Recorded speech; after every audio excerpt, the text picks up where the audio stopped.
Hi friends, welcome to Gomathi food channel. இன்றைக்கி வீடியோவில் நம்ம கொத்தமல்லி வச்சு நல்ல ஒரு புதுசான டேஸ்ட்டில் நம்ம கொத்தமல்லி கிரேவி எப்படி செய்கிறதுன்னு பார்க்கலாங்க. ரொம்ப சூப்பராக இருக்கும். இந்த கொத்தமல்லி கிரேவி இருந்தால் நீங்கள் வீட்டில் இட்லி, தோசை, ரைஸுக்கெல்லாம் வச்சு சாப்பிட்றதுக்கு ஒரு சூப்பரான ஒரு சைட் டிஷ்.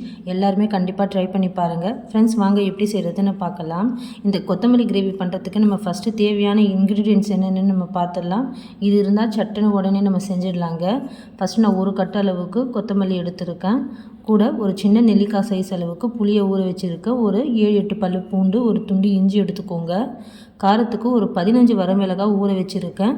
நீங்கள் 15லேருந்து 20 வரமிளகாய் வரைக்கும் கூட நீங்கள் காரத்துக்கு யூஸ் பண்ணிக்கலாங்க. எல்லாமே மிக்சியில் போட்டு அரைச்சிக்கணும். கொத்தமல்லி நீங்கள் ஃபஸ்ட்டு கட்டோடவே நல்லா வாஷ் பண்ணிவிட்டு அதுக்கப்புறம் கட் பண்ணிவிட்டு மறுபடியும் ஒரு தடவை தண்ணியில் வாஷ் பண்ணி எடுத்துக்கோங்க.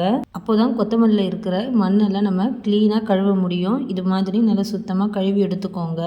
இந்த மாதிரி நல்லா திக்கான தண்டு இருந்தால் கூட பரவாயில்லை, இதையும் நீங்கள் சேர்த்துவே எடுத்துக்கோங்க. இப்போ நம்ம இதை மிக்சி ஜாரில் போட்டு அரைச்சிக்கலாம். இப்போ நம்ம ஃபஸ்ட்டு மிக்சி ஜாரில் கொத்தமல்லி சேர்த்துக்கலாங்க. பாருங்கள், நான் காம்போடவே நல்ல திக்கான காம்போடவே சேர்த்துருக்கேன். நல்லா அரைப்பட்டுடும்.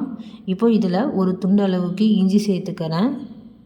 அடுத்ததாக ஒரு 7-8 பல்லு பூண்டு சேர்த்துக்கோங்க. நல்ல ஒரு புளிப்புக்காக ஒரு நெல்லிக்காய் சைஸ் அளவுக்கு நான் புளியை நல்லா ஊற வச்சு சேர்த்துருக்கேன். நீங்கள் புளியை ஊற வச்சு சேர்க்கும்போது நல்லா திக்காக அரைப்பட்டு வரும். இல்லைன்னா புளி சரியாக அரைப்பட்டு வராதுங்க. நீங்கள் செய்கிறதுக்கு முன்னாடியே ஒரு 10 நிமிஷத்துக்கு முன்னாடி புளியை நல்லா ஊற போட்டுக்கோங்க. அதே மாதிரி மிளகாயும் ஊற போட்டுக்கோங்க. நான் காரத்துக்கு ஒரு 15 வரமிளகாய் சேர்த்துருக்கேன். இது கரெக்டாக திட்டமான காரத்தில் இருக்குங்க. இந்த புளிக்கு ஏற்ற மாதிரி இந்த காரம் இருக்கும். நீங்கள் கூடுதலாக காரம் சாப்பிடுவீங்கன்னா கூட இன்னும் எக்ஸ்ட்ரா ஒரு 5 வரமிளகாய் கிட்ட நீங்கள் சேர்த்துக்கலாம். புளி ஊற வச்ச தண்ணியும் வரமிளகாய் ஊற வச்ச தண்ணியும் சேர்த்தே நம்ம அரைச்சிக்கலாங்க. நல்லா நைஸாக பேஸ்ட்டாக அரைச்சிக்கோங்க. பாருங்கள், இந்த அளவுக்கு நல்லா அரைச்சி எடுத்துக்கணும். அதே போல் நம்ம கிரேவிங்கிறதுனால கொஞ்சம் தண்ணியாகவே நம்ம இதை அரைச்சிக்கலாம். கொத்தமல்லி உங்களுக்கு சரியாக அரைப்படலைன்னா நீங்கள் கொஞ்சம் கொஞ்சமாக தண்ணி விட்டு அரைச்சிக்கோங்க. இந்த மாதிரி நல்லா நைஸாக பேஸ்ட்டாக அரைச்சிக்கோங்க. இப்போ இது ஒரு பக்கம் இருக்கட்டும். அடுத்தது நல்ல ஒரு அடிக்கனமான கடாய் எடுத்து வச்சுருக்கேங்க. இப்போ இதில் ஒரு 5 டேபிள் ஸ்பூன் அளவுக்கு நல்லெண்ணெய் சேர்த்துருக்கேன். நல்லெண்ணெய் சேர்த்தீங்கன்னா ரொம்ப சூப்பராக இருக்கும். எண்ணெய் நல்லா சூடானதும் ஒரு ஸ்பூன் அளவுக்கு உளுந்து சேர்த்துட்டு, உளுந்து நல்லா செவந்து வர டைமில் நம்ம ஒரு அரை ஸ்பூன் அளவுக்கு கடுகு சேர்த்துக்கலாம். கடுகு நல்லா வெடிக்கணும். கடுகு வெடித்து வந்ததும் ஒரு 4-5 சிட்டிகை அளவுக்கு பெருங்காயத்தூள் சேர்த்துக்கோங்க. இப்போ பெருங்காயம் நல்லா பொரிஞ்சு வந்ததும் ஒரு கொத்து கருவேப்பிலை சேர்த்துக்கோங்க. இப்போ இதெல்லாமே நல்லா பொரிஞ்சு வந்ததுக்கப்புறம் நம்ம இதில் அரைச்ச கொத்தமல்லி கிரேவியை சேர்த்துக்கலாம். இந்த மாதிரி எண்ணெயில் நீங்கள் பெருங்காயத்தூள் விடுங்க. அப்போது தான் நல்ல மணமாக சுவையாக இருக்கும். இப்போ நம்ம கொத்தமல்லி கிரேவி இதில் சேர்த்துக்கலாம். முடிஞ்ச அளவுக்கு சிம்மில் வச்சு நீங்கள் சேர்த்துக்கோங்க. அப்படி இல்லைனா கேஸ் ஆஃப் பண்ணிவிட்டு கூட நீங்கள் சேர்த்துக்கோங்க. இல்லைனா கேஸ் ஃபுல்லாக தெரித்து நமக்கு க்ளீன் பண்ணுற மாதிரி ஆகிடும். மிக்சி ஜாரில் கொஞ்சமாக தண்ணி சேர்த்து அலசி சேர்த்துக்கலாங்க. இப்போ நம்ம கிரேவிக்கு தேவையான அளவுக்கு உப்பு சேர்த்துக்கலாம். சேர்த்துட்டு இப்போ கேஸ் ஆன் பண்ணி நல்லா கொதிக்க விடுங்க. கிரேவி நம்ம சேர்த்ததும் ஒரு 5 நிமிஷம் இந்த மாதிரி மூடி போடாமலேயே இதை கலந்து கொடுத்துக்கலாங்க. இது நல்லா கொதித்து வரட்டும். இந்த மாதிரி நல்லா கொதிக்கணும். ஒரு 5 நிமிஷம் இது கொதித்து வந்ததுக்கப்புறம் இப்போ இதை நம்ம மூடி போட்டு வேக வச்சுக்கலாங்க. ரொம்ப நேரம் நம்ம இதை திறந்து வச்சு வேக வைக்க முடியாது. இந்த கிரேவி எல்லாமே கேஸில் அப்படியே தெரிக்குங்க. ஒரு 5 நிமிஷம் மட்டும் இதை மீடியம் ஃப்ளேம்லேயே வச்சு நல்லா கலந்து விட்டு வேக வச்சுக்கோங்க. இப்போ ஒரு 5 நிமிஷம் போல் ஆயிடுச்சு.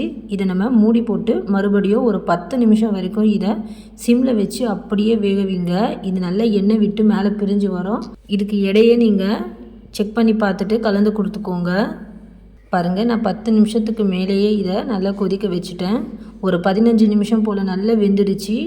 பாருங்கள், நம்ம போட்ட எண்ணெய் எல்லாமே மேலே நல்லா திரிஞ்சு வந்துடுச்சு. இந்த மாதிரி நல்லா வேக வச்சுக்கோங்க. ஒரு வாரம் வரைக்கும் இந்த கொத்தமல்லி கிரேவியை நம்ம வெளியவே வச்சு யூஸ் பண்ணலாங்க. கெட்டும் போகாது. நம்ம புளியெல்லாம் சேர்த்துருக்கோம், நல்லெண்ணெய் சேர்த்துருக்கிறதுனால கிரேவியும் சீக்கிரமாக கெட்டு போகாது. டேஸ்ட்டும் ரொம்ப அருமையாக இருக்கும். இப்போது நல்லா கலந்து கொடுத்துக்கோங்க. உங்களுக்கு கிரேவியோட கன்சிஸ்டன்சி பாருங்கள், இந்த அளவுக்கு இருக்கணும். ரொம்பவும் திக்காகிடுச்சுன்னா தொக்கு பதம் போல் வந்துடுங்க. இது நல்லா கிரேவி போல் இருக்கும். இப்போ நம்ம கேஸ் ஆஃப் பண்ணிவிட்டு இதை நல்லா ஒரு சாதத்தில் நம்ம போட்டு பிசைஞ்சு சாப்பிடலாம். இட்லி, தோசை, சப்பாத்திக்கு கூட சைடிஷாக வச்சு சாப்பிட்லாங்க. டக்குன்னு நமக்கு கொத்தமல்லி சாதம் வைக்க டைம் இல்லைன்னா இந்த மாதிரி நீங்கள் கொத்தமல்லி கிரேவி ரெடி பண்ணி வச்சுட்டிங்கன்னா டக்குன்னு இன்ஸ்டண்ட்டாக நீங்கள் சாதம் வடிச்சிட்டு இந்த கிரேவி போட்டு நல்லா மிக்ஸ் பண்ணிவிட்டு நீங்கள் லஞ்ச் பாக்ஸ்க்கும் பேக் பண்ணி தரலாம். உடனே நம்ம டிஃபனுக்கும் சைடிஷாக வச்சு யூஸ் பண்ணலாங்க. ரொம்ப சூப்பராக இருக்கும். ஒரு வாட்டி நீங்கள் கண்டிப்பாக இந்த மாதிரி கொத்தமல்லியை வச்சு ஒரு புதுசாக இந்த மாதிரி கிரேவி ட்ரை பண்ணி பாருங்கள். கொத்தமல்லி வாங்கிட்டு வந்ததும் உடனே அதை ஃப்ரிட்ஜில் வச்சுட்டு நம்ம ரொம்ப நாள் வரைக்கும் யூஸ் பண்ணாமல் அதை அப்படியே நம்ம பழுத்து கீழே தூக்கி போடுறதை விட வாங்கிட்டு வந்த உடனேயே இந்த மாதிரி வீட்டில் நீங்கள் கொத்தமல்லி கிரேவி வச்சிடுங்க.